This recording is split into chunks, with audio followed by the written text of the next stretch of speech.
Alors, je présente à Synesthésie une pièce qui s'appelle Symptomatique, que j'ai réalisée avec un artiste qui s'appelle Alexis Amen.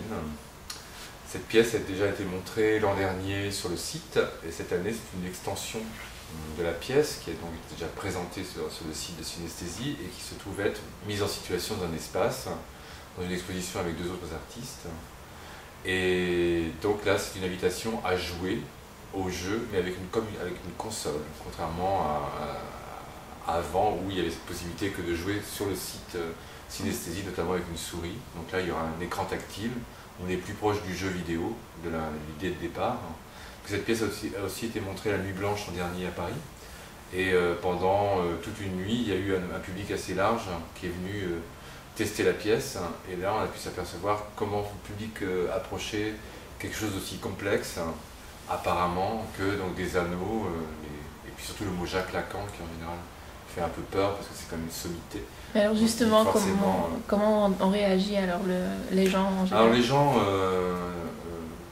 finalement jouent, c'est-à-dire que ne se posent pas la question de savoir et réellement qu'est-ce que c'est.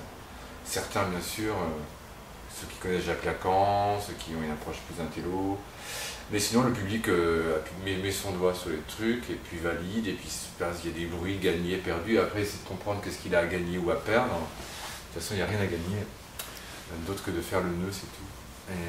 Et donc voilà, je pense que le public est séduit d'abord par la forme. Donc la forme, c'est un jeu vidéo. Jacques Lacan, en soi, ça suffira peut-être pas à exciter la curiosité d'un public large. Mais en tout cas, la proposition de jouer, par contre, elle, plaît beaucoup. Voilà. Donc, elle a déjà été montrée une nuit comme ça, donc avec un public ouvert, enfin très très large, c'est-à-dire que la nuit blanche sont vraiment les gens de tous les gens qui viennent. Donc là, tu as des enfants, des vieillards, des gens intello, des gens intello, et voilà. Et très peu de gens dans la masse des gens qui ont joué connaissaient Jacques Lacan. Voilà. Tu veux dire quelque chose sur Jacques Lacan? Ah oui, bien sûr. Alors Jacques Lacan. Jacques Lacan, donc tout le monde sait que c'est un psychanalyste important du XXe siècle, mais moi je le considère pas seulement comme un psychanalyste, moi ma liberté entre d'artiste, donc je le considère, j'aime pas le mot considérer, donc je le prends comme un performeur et un artiste. C'est-à-dire que une des choses qui me plaît le plus chez Jacques Lacan, ce sont ses séminaires, ce qui est la plus grande partie de son œuvre. Et donc les séminaires sont juste des moments parlés à un auditoire, ce sont des étudiants en général. Et donc Jacques Lacan parlait, avait une manière de le faire, et une manière, une personnalité. Et donc ces textes finalement qui sont écrits aujourd'hui pour nous sont des choses qui ont été dites oralement. Et pour moi là il y a une performance. Donc il y a vraiment un performeur, c'est-à-dire un artiste qui est capable de faire passer des choses assez complexes avec un langage et une manière telle qu'il suscite complètement l'intérêt. Bien sûr, c'était aussi parce que c'était très brillant, très intelligent ce qu'il disait. Sa relecture de Freud, entre autres, était vraiment pertinente, mais finalement, je pense que sa personnalité y est pour beaucoup aussi. Donc voilà, il a fait des dessins à une époque, dont ces fameux nœuds borroméens. Et moi, je considère aussi que ces dessins sont des œuvres d'art à part entière, au même titre, enfin, en tout cas, sont aussi intéressantes à regarder que des dessins d'artistes de l'époque. Et voire même lui, dans sa tentative d'essayer de résoudre les problèmes de psychanalytique en mathématiques à la fin de sa vie,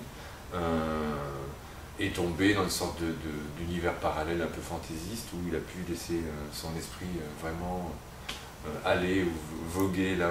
Et donc ça donne entre autres ce livre qui s'appelle Symptômes, où il y a cette théorie donc, des nœuds borroméens. Celui-là je le connaissais parce que je connais des artistes qui ont travaillé déjà avec synesthésie. La réputation était bonne. Et puis Anne-Marie Maurice était très ouverte tout de suite à la proposition. C'est-à-dire, est-ce qu'on peut se rencontrer, est-ce que je peux vous présenter ça? Et immédiatement, elle a été séduite, je crois, et elle nous a fait la proposition de l'héberger dans un cadre précis, donc qui était, je ne sais plus à l'époque, mais le centre virtuel, c'est ça, pendant un mois, la pièce en avant. Et voilà, donc moi je suis très content que cette pièce soit là et pas ailleurs, hein, et donc qu'elle continue sa vie sous d'autres formes. Mais alors, justement, pourquoi avoir choisi le support informatique pour traduire la psychanalyse de Jacques Lacan? Parce que, enfin, c'est plus la forme au départ, hein, c'est-à-dire que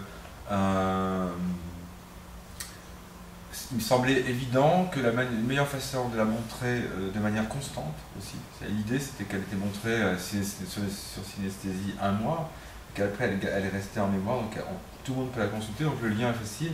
Déjà, tout le monde peut la voir, cette pièce, du coup, sur toute la planète, pas uniquement que les Français. Donc il fallait absolument que ça passe par Internet. Après, la question était soit mon site, soit un site qui a une visibilité plus grande, et surtout qui est plus en phase avec les pièces interactives, numériques, choses comme ça.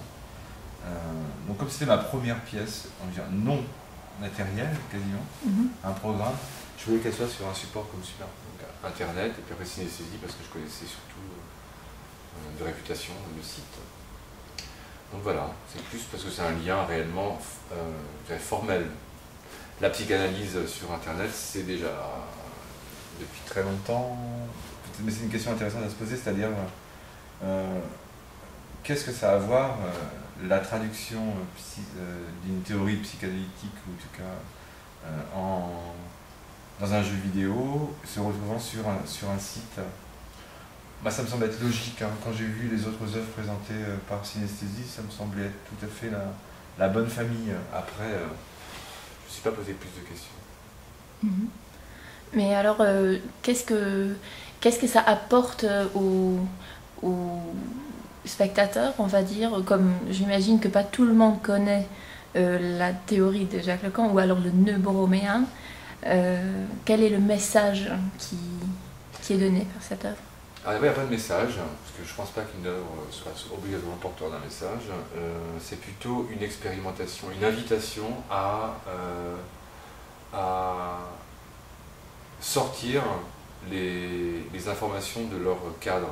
C'est-à-dire, c'est pas tellement Jacques Lacan qui est important dans le dispositif, c'est le dispositif. C'est-à-dire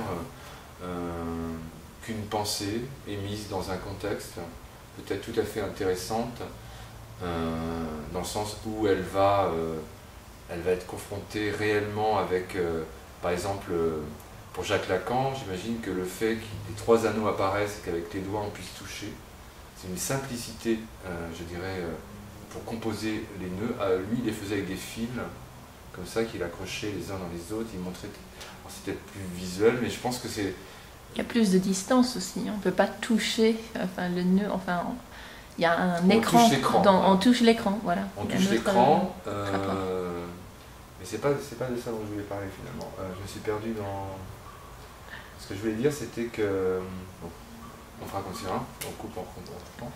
La traduction d'une pièce... C'est quoi la question? Excuse-moi, Non, c'est pas grave, en coupe. Non, mais c'était quoi? Reformulons la question. Pour le spectateur. Ah oui, est-ce que ça apporte aussi... S'il y a un message. Voilà, Dès qu'il y a un message, je suis toujours... Je ne sais pas répondre à ça.